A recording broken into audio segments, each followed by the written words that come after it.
Bismillahirrahmanirrahim. Bak kata orang, tak kenal maka tak cinta. Maka izinkan saya memperkenalkan diri. Nama diberi Puteri Akmira Auni binti Abdul Kadir, merupakan anak didik Sekolah Menengah Kebangsaan Kampung Jawa. Bahasa Melayu indah dan santun, mekar megah di pentas dunia. Cari 10 kemas susun, mohon bicara dan menyusun kata. Assalamualaikum warahmatullahi wabarakatuh dan salam sejahtera. Sekalung apresiasi saya ucapkan buat peneraju acara yang berintegriti, guru-guru pendidik anak bangsa dan seterusnya, para pencinta sungai. Hari ini, saya ingin mengajak anda semua untuk kita berbicara dari hati ke hati, agar segala persepsi dan interpretasi yang ada dalam diri kita tinggalkan sepi. Berdirinya saya di sini bukan sekadar menyampaikan ucapan, tetapi membawa suara yang telah lama tenggelam. Suara sungai kita yang kian nazak, yang kian tenang, yang telah pun dilupakan. Saudaraku, dari hulu hingga ke hilir, sungai ini adalah amanah. Amanah yang mesti kita junjung, bukan dengan kata-kata, tetapi dengan tindakan.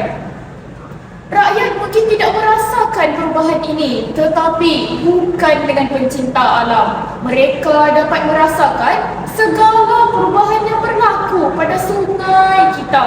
Sungai bukan sekadar air yang mengalir, malah sebagai nadi kehidupan yang menghubungkan tanah dan jiwa, mengalirkan rezeki dan menyatukan komuniti. Namun lihatlah sungai kita pada hari ini. Airnya keruh, baunya busuk, nadinya tercemar. Mengapa semua ini berlaku? Apakah puncanya? Hampir 21% sungai di Malaysia tercemar kerana pembuangan sisa industri secara haram, melepaskan air beracun terus ke dalam sungai tanpa rawatan. Malahan pembuangan sampah domestik seperti plastik, botol dan lampit dibuang tanpa rasa bersalah. Sikap manusia yang cuai dan tidak peduli juga menjadi punca utama kerana dikatanya sungai itu milik orang lain. Saudaraku, apabila sungai tercemar, kita semua terancam. Air sebagai sumber utama untuk diminum menjadi tidak selamat. Beratus kehadiran pelancong merosot, bahkan hidupan akuatik mati.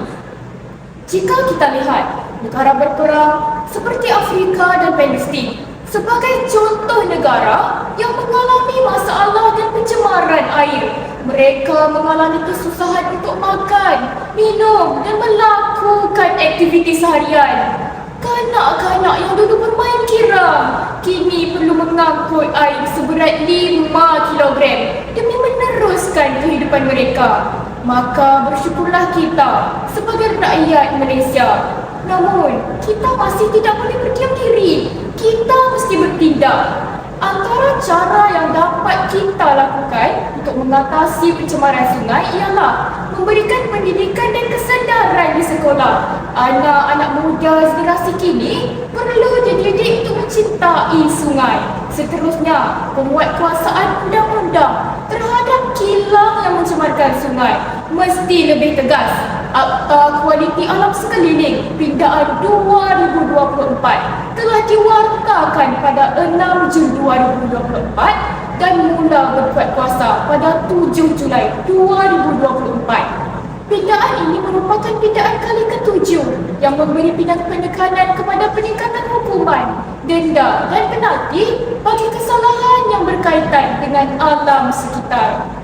Namun begitu, bukan kita sahaja yang bertanggungjawab. Ada pihak berkuasa yang berdiri di barisan hadapan. Sebagai contoh, Jabatan Pengairan dan Saliran.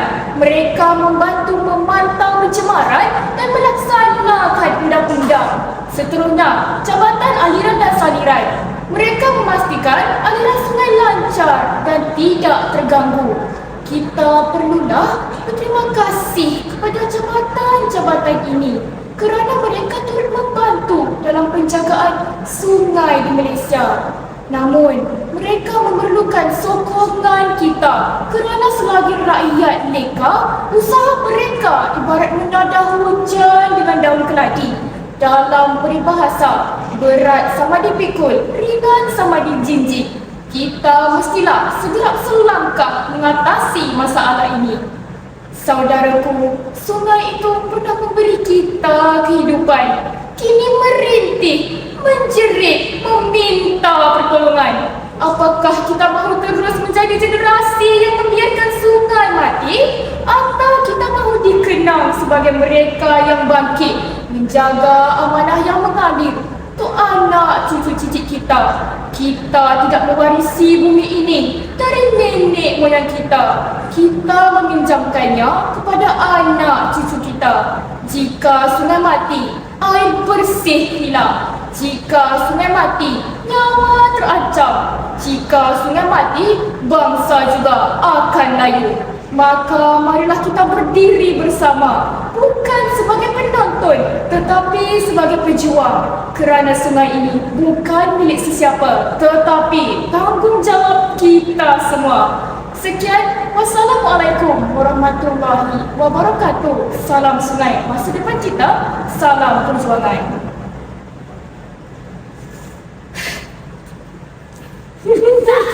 Boleh kita